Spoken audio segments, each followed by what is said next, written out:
Hello everybody, welcome back to the channel. Today I am doing something I was not expecting to do whatsoever, honestly. I had filmed a studio vlog of sorts. It's just that when I went back to start editing it this morning, because yes, it is the day that I'm uploading this video, when I went back to edit it, I realized that my phone stand had messed up, and so you kept like being able to hear the phone stand when nobody was doing anything to it, so I had to forego the studio vlog, which is unfortunate because I was lamenting about the fact that it was November 14th and that is Paperclips' 3rd anniversary, and I had to completely skip it because I'm on hiatus. So instead, welcome to Mo's last minute writer's block tips guide. What did I say in the art block video? It's not like specifically tips, it's just what I personally do. I'm also hoping the audio might maybe actually be a little bit better. I've changed some settings and I got an actual pop filter instead of the old crusty stock I was using. It wasn't old or crusty, actually, it was just it was just a random sock that I found that was never used. Like, I never wore it, but it was sitting in the back of the closet for years. So that was the best I had in terms of a pop filter, but I have an actual pop filter now. Anyway, yeah, this video is very last minute. I tried to sit down to edit that video. It sounded terribly because you could just hear, first of all, the audio didn't pick up very well. Second of all, you could hear the phone stand more than you can hear my voice. So we had to skip that video. I personally still want to do studio vlogs, it's just that that one was trash. So welcome to my last minute writer's block video instead. Luckily for me, I had a speed paint ready to save the day, but yay! So it's NaNoWriMo. If you don't know what NaNoWriMo is somehow, it is National Novel Writing Month. It's where you're supposed to write about 50,000 words in the month, and that means you've written a novel. It's a fun thing. I've basically been doing it since 5th grade. I try not to make any serious goals for myself because, you know, since I've been doing it since 5th grade, I haven't ever actually written 50,000 words before. I think the one that got the most was 19,000. Usually my goal for the last couple years has been to write every day, but I've been exhausted lately, so I've sadly missed that goal. But I am over 10,000 words, so you know what? I'll take it. So I figured, with it being the perfect season and the studio vlog having failed spectacularly, that I would just do the writer's block thing, because, you know, I just did that artist block one a couple weeks ago. So this is what we got. This is what we got for this week. First of all, when it comes to writing anything, I always have a one-shot document. Instead of going in consistently through the timeline without jumping anywhere else, I have a one-shot document to basically write what I'm excited about. I have it for Paperclips, I have it for RATU, I have it for the novel I'm writing this year, I have it for future comics within the Clipverse. So I just use it to like write what I'm excited about, or to help me get a feel for something that's going to be happening in the future. There are a couple things that are like really heavy and like hard to sit down and write completely, so instead I have notions of the timeline, how the order is supposed to go, what's gonna happen and when it's gonna happen, but specific things, I have a one-shot document to get a feel for them. Because, you know, the first time you write anything, you're not gonna know exactly how everything's gonna go. You're gonna get to that point and you're gonna be like, oh, but this can't happen anymore. This shouldn't happen. What did I do? And so you have to like figure it out on the fly. At the very least, I am a pantser. I don't know about any of you. Some of you may be planners. I am personally more of a pantser. I don't plan anything. I'm not very good at it. So I have general outline documents, but for the most part, I just go with the flow. That's why I don't know how everything's happening in the comics, is because I'm going with the flow, kind of. And I have ideas of things that are going to happen, it's just that having everything consistently written down and what's gonna happen and when it's gonna happen, no. By the end of the comics, I absolutely will, because that's what my idea generation docs are about. They're the document before the actual script. So I get everything written down looser, and like if I have a big scene, I just say, good luck, future scripter. and that's the scene. Like the parties that are in the stories, those are left completely out of the idea gen doc.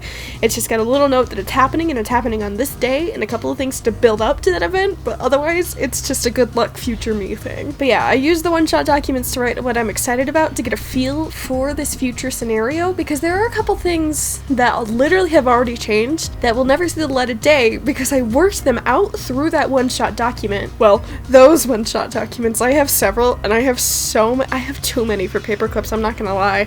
There are a lot of things to iron out there. Another thing I like to do, actually, is just do some loose writing exercises.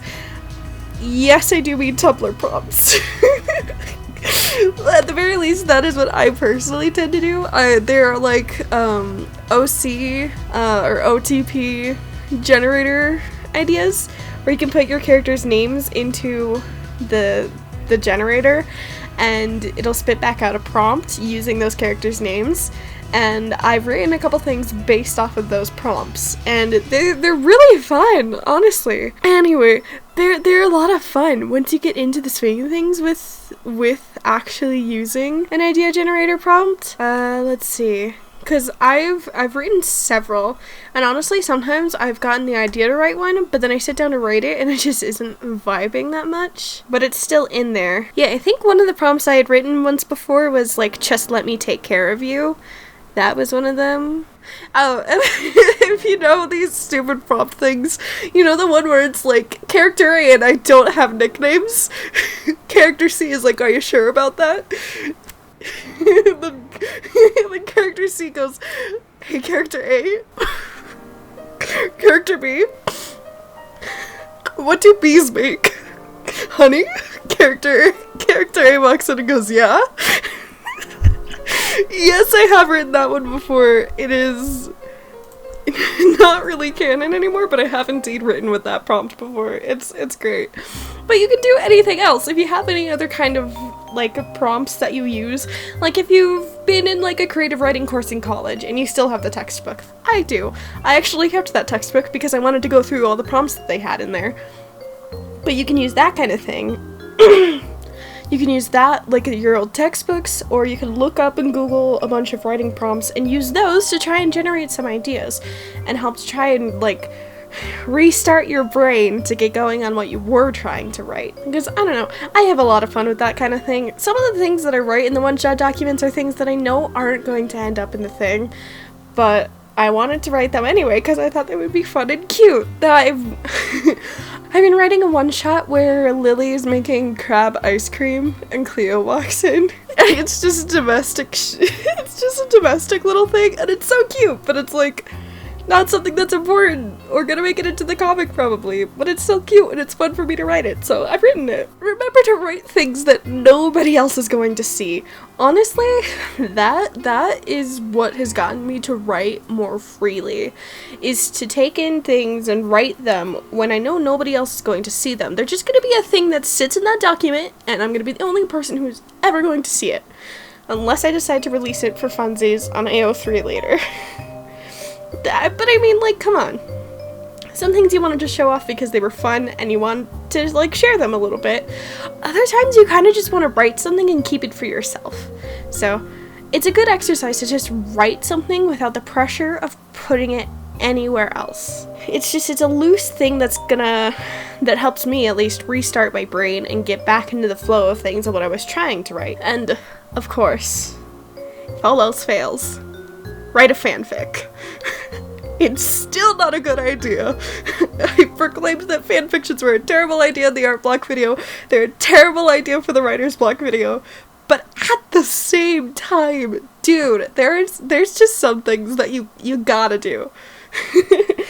A fanfic is so good. Dude, I have written several. I've published under my old username a couple of fanfics. One of them I might actually go steal the idea for later, because honestly, it was so cute and I really want to write it with Partner. I'm sorry, I think it would be so cute, and I'm currently writing a Merman Harley thing. So I want to go steal that thing and use it for another one shot. But writing a fanfic is a loose form of taking in and using media that you already love. They're already established ideas. You can just take them and twist them and use them for yourself and write fanfic. Write something based off of that. It'll get your creative juices flowing again. You're more inclined to finish that thing and work on that thing because it's based on something that you love. And I don't know, it works for me. It might work for you. But still, don't avoid your responsibilities by going off and reading or writing fanfic. It's never a good idea. Another thing that I didn't even write down to put in the bullet list is to just go read something. Anything, really. Fanfic or actually physically published original book. I have a lot of books that I need to get through, and occasionally really just filling the gaps in your knowledge help with creating something later. And honestly, just seeing what other people have done help get your creative juices flowing, because it's like, well, this was super fun and I liked reading this. What if I take this tiny little aspect from this and I use it in this story? That was a good idea. Let's try it. And who knows, maybe you find something that helps you with what you are trying to write. It's always just good to read. Reading is it's a good thing. If you're a writer, you're a reader. That is an established thing. If you're a writer, you should absolutely, obviously be a reader.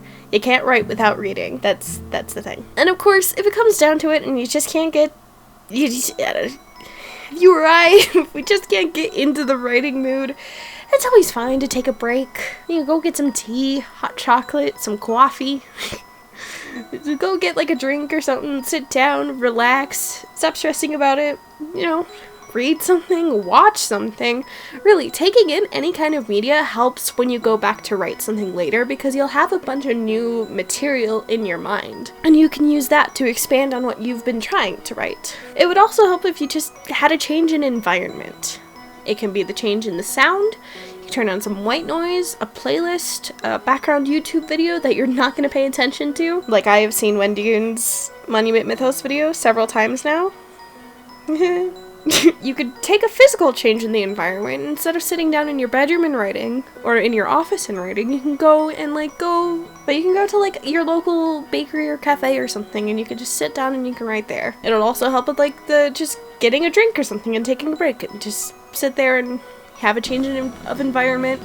Stop being stuck in your one little space and go out and do something else. You can even just go sit down at the park. Sometimes just sitting there, having a drink, reading something or writing something can be nice. You can go on a walk. Whatever. Anything that would help. It's NaNoWriMo. I feel like most of us are stressing about writing 50,000 words this month. So give yourself a break. Just calm down for 5 minutes and let yourself be. And once you have, you can go back to what you were working on, and you can know that you've taken time for yourself, you can feel more refreshed, and you can have a fresh start on what you were trying to write in the first place. It's always good to pause what you've been doing and work on something else. It could be another hobby that you have, it could be pretty much anything. Just slowing down and taking a break is always worth it. You are always worth it. But with that last minute writer's block video that I had, I think that's pretty much all I have for you today. Thank you for watching.